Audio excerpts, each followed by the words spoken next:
ulionao, unamtafsirije Mungu? Unamtafsirije? Unamuelewaje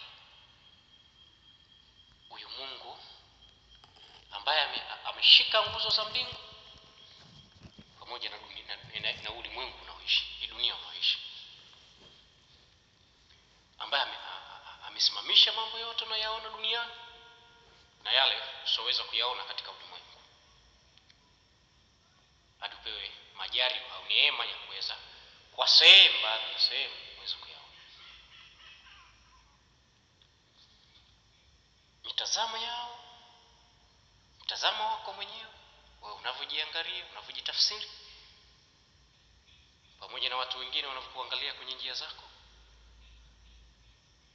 yale unayofikiri moyoni mwako, zile asiasi unazofikiri, kumbuka asibadilishi mkataba wako, makubaliano yako na Mungu mtakatifu ambao mlikubaliana. Hayabadilishi matarajio ya Mungu juu yako, hayawezi kubadilisha mpango wa Mungu kwenye maisha yako.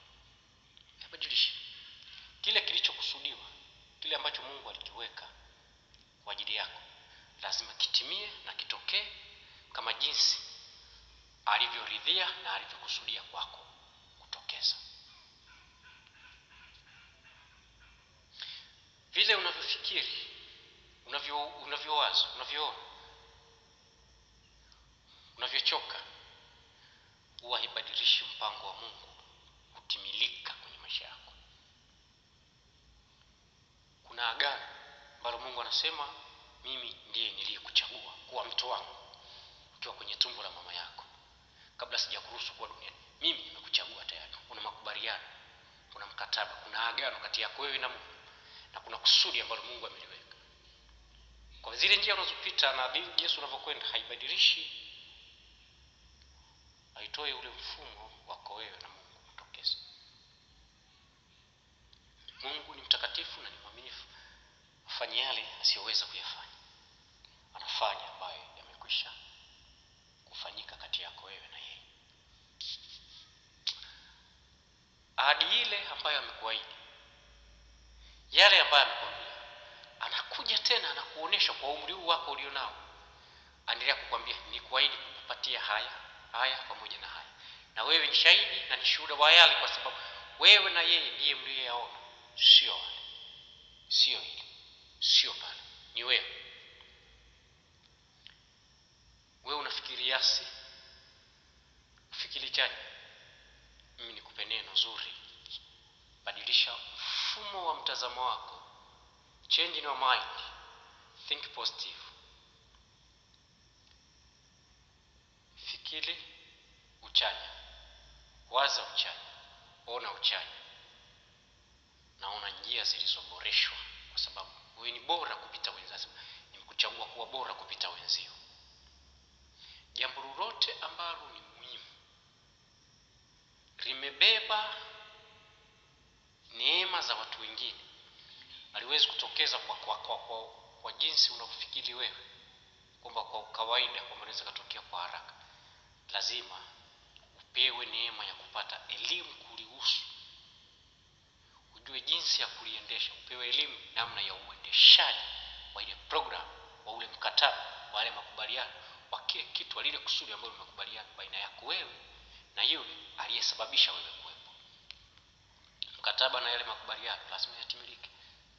Lazima ujifunze kutoka katika elimu, ujifunze ufuzu na uwezo kuelewa na kuweza kustahi au kusimama kuyaweza yale ambayo yapo kwa ajili yako. Kwa sio usifikiri kwamba ni simple, ni rahisi. Badilisha mfumo ili uweze kuvutwa zile roho kwa karibu nao. Kuna mambo mengine yanaweza kawa tuseme yanachelewa kukufikia kwa sababu ya vile unavyofikiri, unavyoona, unavyowaza. Kwa sababu mtu ni kama kasha au ni kama gari. Mfano ukiona gari liko sehemu fulani, gari ina mafuta full tanki, gari ni jipya ndio limetoka showroom, liko safi.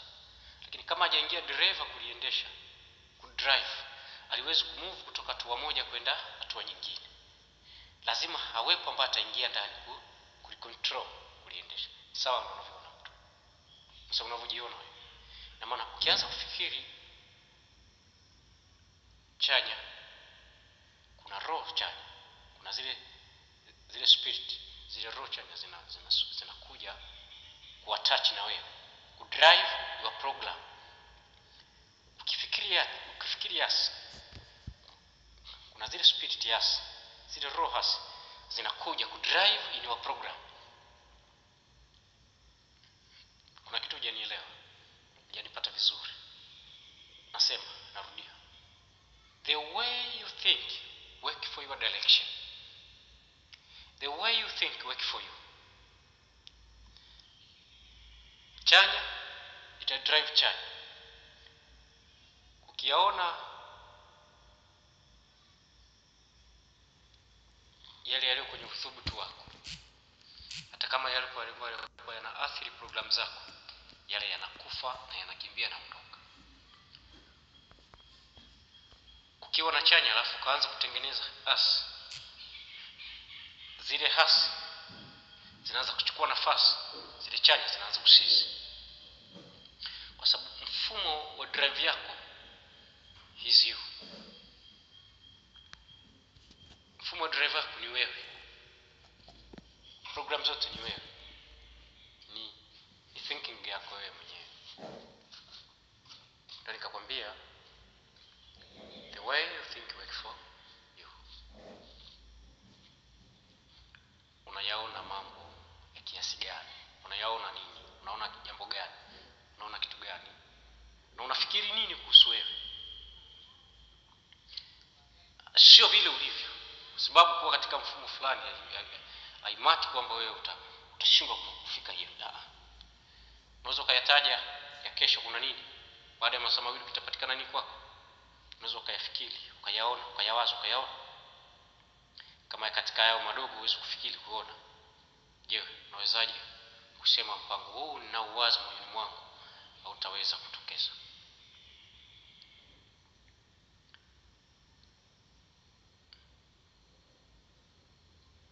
Ukiwa mahali popote,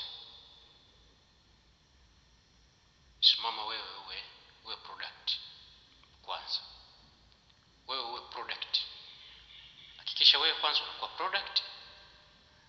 Alafu na ile mengine ndivyo atakavyojitokeza kukukwamua na kukufanya kwa njia. Mungu anatoa ahadi, anasema katika neno lako kuna kweli, na katika neno lako kuna hakika.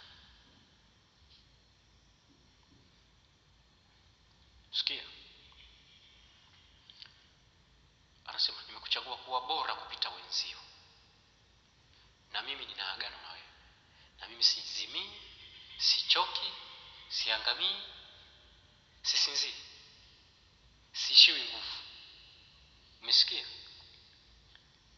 Kama aliweza kukuumba akaruhusu kutoka mbinguni uje kiwa roho katika tumbo la mama yako, ukatengenezewa nyama, ukaveshwa mwili, ukapewa mifupa, ukapewa mishipa, ukapewa fahamu, ikaingizwa moyo, ukapewa roho ya kuweza kudrive, ukapewa neema ya kutoka ndani kwenye tumbo la mama yako kaja duniani, ukapewa nguvu za kuweza kukua, kuongezeka, kupata fahamu. Sasa unaweza kutambua hili zuri, hili jema, sio jema. Unaweza kumove kutoka hatua moja kwenda nyingine.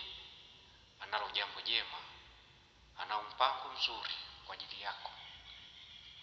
Liko jambo jema kwa ajili yako. Na wewe ndio uchaguzi. Na wewe ndio dira ya watu wengine. Sio wale. Dira. Wewe ndiwe. Ajalishi uko kwenye matope kiasi gani. Kumbuke Yusufu. Kumbuke akina Ayubu. Kumbuke akina Daudi. Kumbuke akina Musa. Kumbuke Ibrahim. Yale maagano Mungu alikuwa anaagana jinsi alivyoweza kuyatimiza.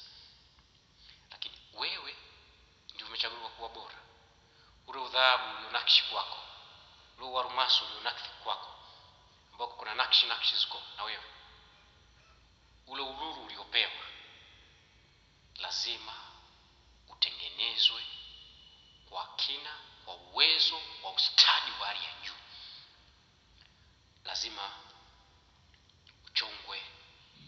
vizuri, ili unapoingia kwenye jambo uwe una uwezo wa kulikaa, una uwezo wa kulistahimili, usianguke chini na usiweze kuteleza. Unajengwa msingi imara usiweza kukuangusha chini.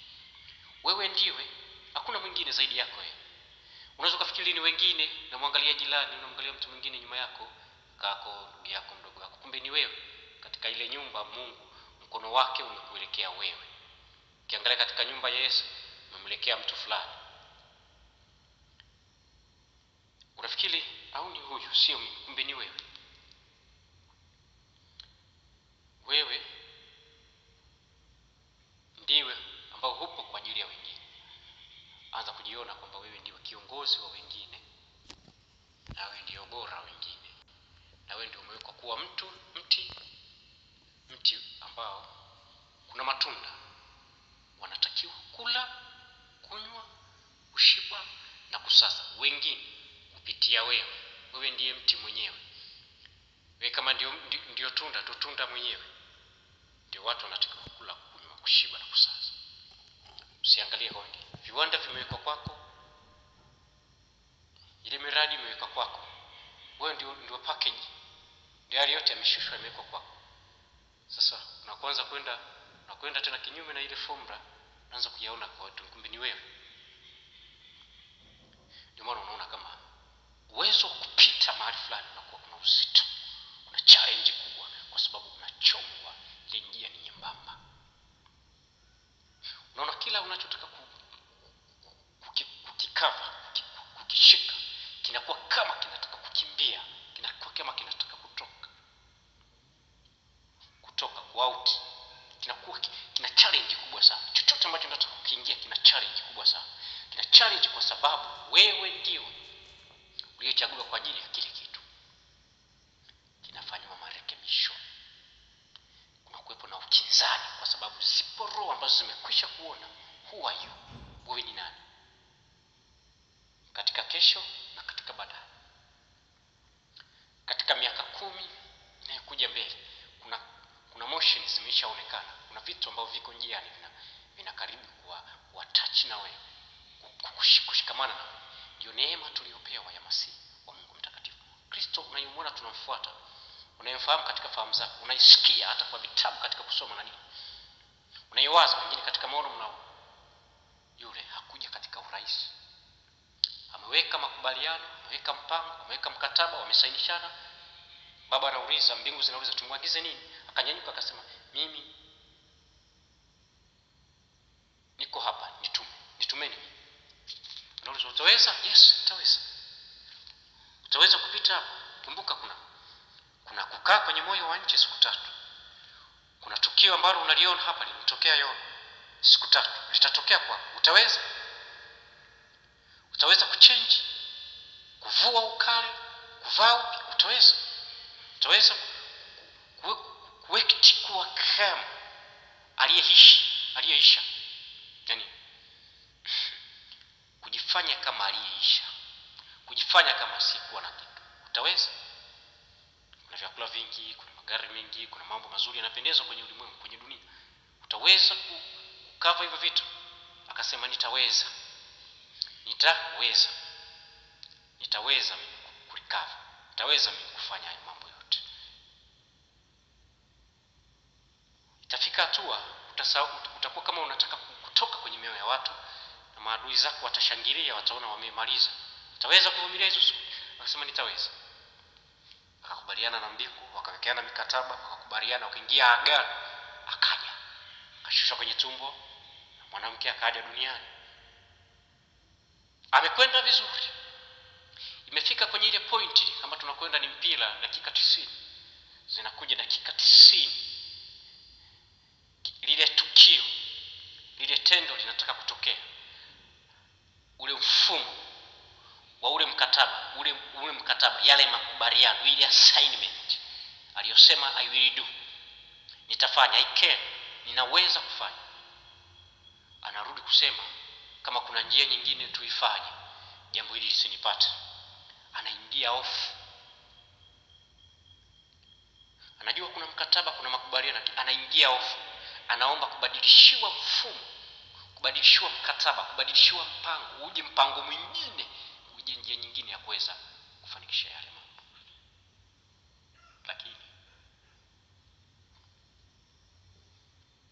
makubaliano yake na Mungu, matarajio ya mbingu, matarajio ya Mungu hayakubadilika. Akapewa watu wa kumkumbusha. Wakaja kina Elia na kina Musa, wakajitokeza kumpa maelekezo, kumkumbusha, kumwambia kuna mkataba, kuna makubaliano, kuna assignment kati yako wewe na mbingu. Mlikubaliana utafanya 1, 2, 3. Mkataba huu huwa ubadiliki. Akaingia kwenye ule udhaifu, akayaona yale maumivu jinsi itakavyokuwa. Anasema katika kufikiria kwake mishipa ya kichwa chake ilipasuka. Ndio tunaona damu ikachuruzika ikatoka. Hofu iliyomjaa. Lakini matarajio, mpango, kusudi havikubadilika. Alibadilika yeye. Aliona hofu yeye, lakini yale hayakubadilika. Kwa hiyo na wewe kulia, kuwaza negative, kuangalia mitazamo ya watu wengi, lugha zao, maneno yao, fikra zao, namna wanavyotazama mitazamo, kama umeisha, kama unaangamia, haibadilishi matarajio na mpango wa Mungu kwenye maisha yako. Haiwezi kubadilika kitu, kwa sababu wewe ni ardhi ya mbingu na zimeagiza na zina mfumo na zina mpango. Kuna vitu ambavyo vimewekwa kwa ajili ya wengine. Mungu afanye yale mambo kwa ajili yako, anafanya kwa ajili ya wengine. Wewe umewekwa kama kitabu, kama chuo, ili atakayeona asome hapate elimu kupitia wewe. Usiwaze, usione hofu, usiogope, usifikiri utofika, usifikiri kusudi na ule mpango wa Mungu utabadilika au utabadilika, utayatimiza yapo kwenye wakati wake. Neno la Mungu linasema katika Habakuki, linasema Uzia itasema uongo, inafanya haraka kufikia wakati wake. Haitasema uongo. Yale unayafikiri, makubaliano, mazungumzo kwenye wakati wake. Hata ukiona mahali ulipo wakati huu, ukudhani kama utafika, ukifikiri kama utawasili, lakini umewasili na umeweza kufika. Ndio maana Mungu amefanya yale yote, ameifanya ile neema kwa ajili ya watu wengine. Na ndio baraka na ndio mfumo wa kweli katika maisha yako. Usiogope, wewe ndiye lulu safi, na wewe ndiye almasi safi, na wewe ndiye dhahabu safi. Na wewe ndiye kila kitu Mungu amekiweka kwa ajili ya watu wengine. Kwa ajili yako watu wapate elimu, wapate kujifunza, wapate kuyaona yale matumaini yako. Umepewa ubora kupita wenzio, ni wewe. Si mwingine, ni wewe. Is you. Ni wewe. Ni wewe, hakuna mwingine, ni wewe. Ni wewe, sio mwingine. Acha kuangalia pembeni, acha kufikiria pembeni. Ni wewe. Angalia mikono yako, angalia miguu yako, angalia macho yako, angalia ulivyo, angalia unavyotembea, angalia unavyovaa, angalia unavyoishi. Ni wewe, sio mwingine, ni wewe. Pata DJ Mix.